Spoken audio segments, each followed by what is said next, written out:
नस्तारध्वो वरिष्ठनेमिः प्रतिमूर्तिहस्पतिर्दधातु यथागत्वामरुतः विष्णाकरः सुभञ्जामानोऽधिकभिर्कुटमयः अग्निशिवामनवः सूरचक्रतो विष्णो देवः अवकाशमन्यः भद्रं करेभिः कुरुयामदेव भद्रं पश्येमाशभिर्गजत्राः स्थितिरैरङ्गैर्वाकुं सपनोर्भिरजे महिते वहितं जनायुः सकविन्नु सरदो जन्ति देवा जत्राटचक्रः। सर जय हिंद। Major general Rajan Kochar sir, जय हिंद। बहुत बहुत शुक्रिया समय देने के लिए। Thank you sir. Thank you Rajesh ji, जय हिंद। और आपके व्यूअर्स को भी मेरी तरफ से गुड विशेस करना पड़ेगा। बस एक पॉइंट मेरा और था सर, जिसको लेकर सोशल मीडिया पर बहुत ज्यादा बहस चल रही है। Army chief general Upendra Dwivedi sir से जुड़ा हुआ है। अपने पैतृक गांव रीवा शायद वो पहुंचे थे और वहां पर एयरपोर्ट पे उनका जो स्वागत किया गया, वहां पंडित जी ने उन्हें एक हार पहनाया और माथे पर तिलक लगाया। उसको लेकर सोशल मीडिया पर तरह तरह की बातें चल रही हैं कि हिंदुस्तान आर्मी का भगवाकरण हो गया है। अब इंडियन आर्मी जो है वो मोदी की आर्मी बनती जा रही है। कि सोशल मीडिया पर आजकल कई तरह के लोग हैं। कईयों को नहीं पता कि ड्रेस में भी हम लोग तिलक लगाते हैं जब मंदिर परेड होती है। लेकिन कैसे हम देखें कितना सच इन बातों में, और क्या इम्पैक्ट ये जो सोशल मीडिया पर इस तरह से आर्मी को, आर्मी चीफ को लगातार टारगेट करने की कोशिश की जाती है, क्या इम्पैक्ट इसका देशवासियों पर पड़ता है, देश के यूथ पर पड़ता है सर? देखिए, आज सोशल मीडिया एक ऐसा एक वेपन, ये इसको एक वेपन की तरह लोग इस्तेमाल कर रहे हैं। बिकॉज लोगों के माइंड्स में अभी आपने देखा इतनी फेक न्यूज़ भी चलती है और इतने ट्विटर हैंडल्स हैं, यूट्यूब पे इतने सारे प्रोग्राम्स हैं, लोग अलग अलग एजेंडा अपना सामने लेके आते हैं और कई बार फौज को भी घसीटते हैं इसमें। और ये अननेसेसरी कंट्रोवर्सी, अगर आपने एक तिलक अपना लगा दिया, हम अपने इस मंदिर में जाके, हमारे फौज में हर एक जगह मंदिर होता है, तो अगर हम कोई भी नया काम अपना शुरू करते हैं तो हम ब्लेसिंग्स लेते हैं भगवान की और हम अपने मंदिर जाते हैं। और वहाँ पे अगर आप इसको लड़ाई के लिए भी जब जाते हैं तो आप भारत माता की जय अपना बोल के, आपके जो स्लोगन होते हैं आप उनको बोलते हैं। और आप जो आपके जो पंडित जी होते हैं, जो पोस्टेड होते हैं हर एक यूनिट में, तकरीबन हर एक मेजर यूनिट में इंडियन आर्मी में एक आपका पंडित जी पोस्टेड होता है और उनकी बाकायदा मिलिट्री ट्रेनिंग भी होती है। उसके बाद उनको उसको वहाँ पे रखा जाता है। तो वो इसी काम के लिए होते हैं कि आपको एक मोटिवेशन और आपको एक ताकत दें, स्पिरिचुअल स्ट्रेंथ दें उस चुनौती का सामना करने के लिए। तो ये एक बिल्कुल अननेसेसरी कंट्रोवर्सी मैं मानता हूँ। और हमारे देश की जो इंटरनल लोग हैं, जो हमारी सिविल सोसाइटी है, वो कई जगह यूँ फ्रैक्चर्ड भी है और वो कोशिश ये करती है कि कोई ना कोई कंट्रोवर्सी में फौज को इसको नीचा दिखाया जाए। और ये पहली बार नहीं है, हमने कई बार इसको देखा है इसमें। और मैंने अपने करियर में भी देखा, जब मैं फौज में भी था तो मैं सुनता था ऐसी चीज़ों के बारे में।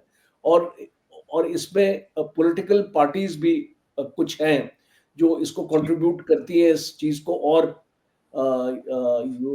आग लगाने में या इसको फैलाने में।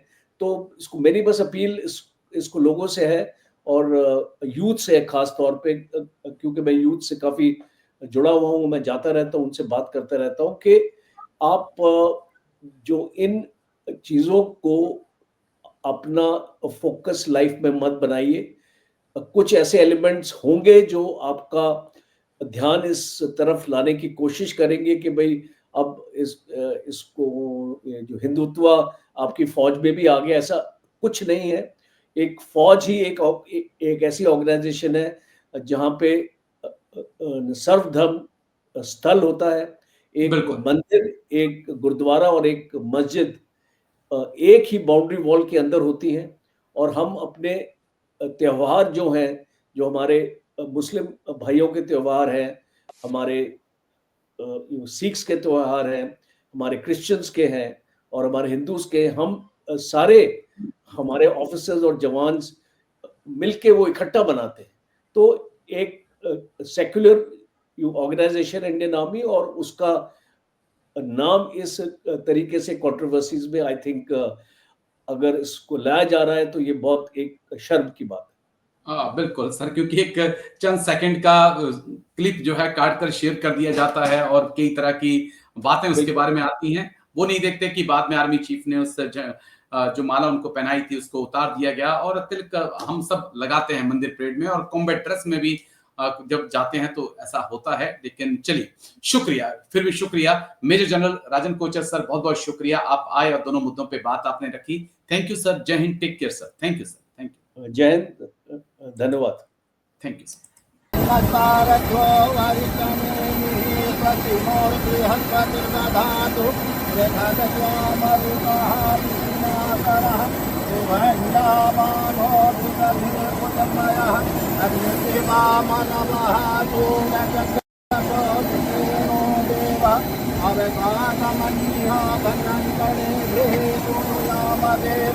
भद्रं पश्येमाक्षभिर्यजत्राः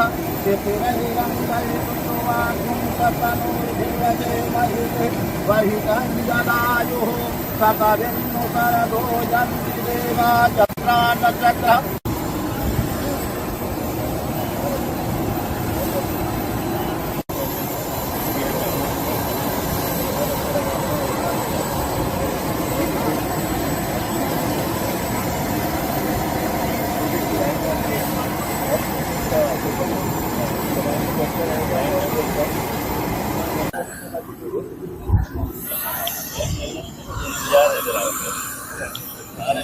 आके आप लोगों से बातचीत करें।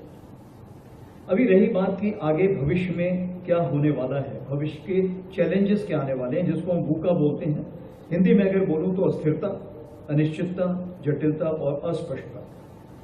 ये चार कुछ ऐसी चीज हैं, अगर आपको सिंपल वर्ड में बोलूं तो आगे आने वाले दिन कैसे होंगे उसके लिए आप और हम किम कर्तव्य विमूढ़ हैं। हमें पता नहीं कल कैसे आने वाला है। ट्रम्प जी आज क्या कर रहे हैं, मेरे ख्याल से ट्रम्प जी को भी नहीं पता होगा कल क्या करने जा रहे हैं। तो कहने का ये मतलब है कि चैलेंजेस इतनी जल्दी आ रहे हैं कि आप जब तक पुराने चैलेंज को पकड़ने की कोशिश करते हो, नया चैलेंज सामने आ जाता है। और वही सुरक्षा चुनौतियां जो हैं हमारी सेना के सामने, चाहे वो सीमा पर, चाहे आतंकवाद हो, चाहे प्राकृतिक आपदा हो, या साइबर वॉरफेयर जो नया शुरू हुआ है, स्पेस वॉरफेयर, सैटेलाइट्स वगैरह जो नई चीजें शुरू हुई हैं, केमिकल, बायोलॉजिकल, रेडियोलॉजिकल जो नया शुरू हुआ है, और जो इंफॉर्मेशन वॉरफेयर, जिस तरह से अफवाहें फैलाई जाती हैं, जैसे आपने सुना था ऑफ सिंदूर में बोला कराची पे अटैक कर दिया गया है, तो बहुत ऐसी खबरें आई थी जो हमें भी खबर लगती थी कहां से आई, किसने किया है, हम ढूंढते रह जाते थे। बट कहने का ये मतलब है कि इन सब चैलेंजेस के दायरे में जब आपको थल, नभ, जल और तीनों में काम करना